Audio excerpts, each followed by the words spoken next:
Il a fait une vidéo sur l'origine de Noël. Il a fait une vidéo sur la Saint-Valentin.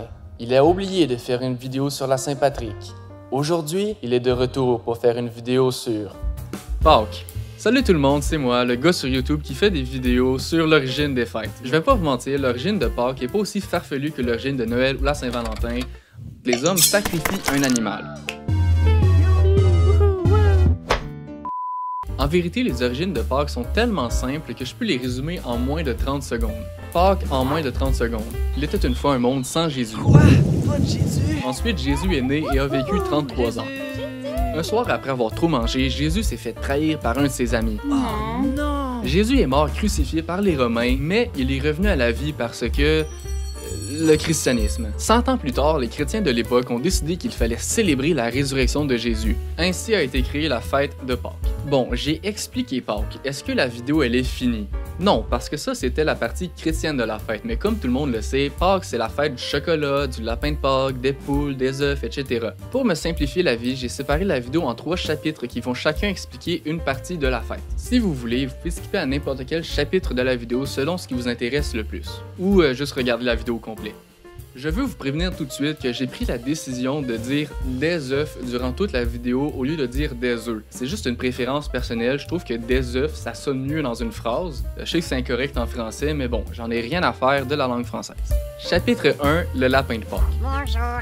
À la base, le lapin de Pâques c'était un lièvre de Pâques, mais quelque part dans une ligne du temps que je suis incapable de déterminer, c'est devenu un lapin. Les lapins et les lièvres, c'est la même chose, me direz-vous. Non. Vous avez tort, les lapins c'est très différent des lièvres. Étant moi-même père d'un lapin, je peux vous dire qu'il y a plein de différences entre les lapins et les lièvres. Par exemple, les lièvres sont plus grands, plein d'autres différences aussi. Selon Wikipédia, ma source d'information préférée, la tradition du lièvre de Pâques serait originaire de l'Allemagne du Sud. La tradition se serait ensuite répandue dans les autres pays germaniques et aurait traversé l'océan vers les États-Unis durant les années 1700. Mais bon, tout ça, ça répond pas à la question d'où vient le lapin de Pâques. En fait, c'est très simple. Une femme pauvre a décoré et caché des œufs dans son jardin pour que ses enfants les trouvent. Les enfants ont trouvé les œufs à côté d'un lapin, donc évidemment, ils ont cru que le lapin avait pondu des œufs. Étant moi-même père d'un lapin, ils pondent pas d'œufs. Par contre, ils font des petites crottes rondes, puis d'un fois, ils les mangent. C'est assez bizarre. Une autre origine possible serait liée à la déesse Eos, déesse du printemps, qui a pour effigie un lapin. Mais bon, les informations que j'ai trouvées sur elle sont contestées par des gens qui s'y connaissent, des historiens, peu importe ce que c'est. Fier de sa blague! Fun fact, Pâques en anglais c'est Easter et Easter serait une dérivation de Eostre. Il y a aussi d'autres origines possibles pour le lapin de Pâques, mais dans le but de garder ma vidéo courte, j'ai décidé de pas vous les dire. Chapitre 2, le chocolat.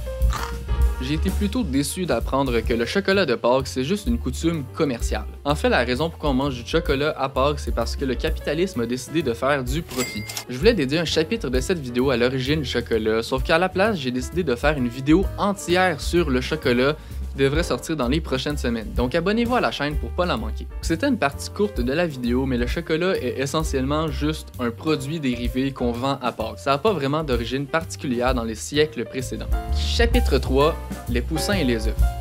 Décorer des œufs remonte à longtemps avant Pâques. En fait, on aurait découvert des œufs d'autruche décorés vieux de 60 000 ans. Dans le christianisme, l'œuf symbolise la résurrection de Jésus, parce que Jésus est sorti de son tombeau comme un poussin sort de son œuf. C'est une vraie croyance. La tradition d'offrir des œufs décorés en cadeau remontera à l'Antiquité quand les Égyptiens et les Perses s'offraient des porte-bonheur qui étaient des petits œufs de poule décorés. Pendant plusieurs siècles, les gens s'offrent des œufs cuits et décorés au jour de Pâques. Puis dans les années 1800, l'invention du chocolat solide permet d'enlever la coquille d'œuf et seulement faire des œufs en chocolat. Miam, miam, miam.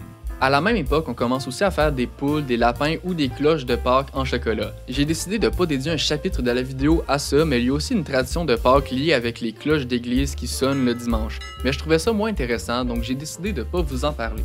On arrive à la conclusion. Pâques est une fête chrétienne qui, comme toutes les autres, s'est commercialisée durant l'avenue du capitalisme. Aujourd'hui, Pâques, c'est plus vraiment une fête où on célèbre la résurrection de Jésus. C'est plutôt devenu une occasion de se rassembler en famille pour manger beaucoup de chocolat et se rendre malade. Et ça, c'est vraiment important.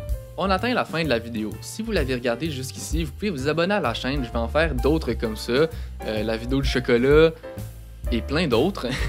D'ailleurs, vous pouvez commenter en dessous de la vidéo si vous avez des idées de sujets que vous aimeriez me voir aborder.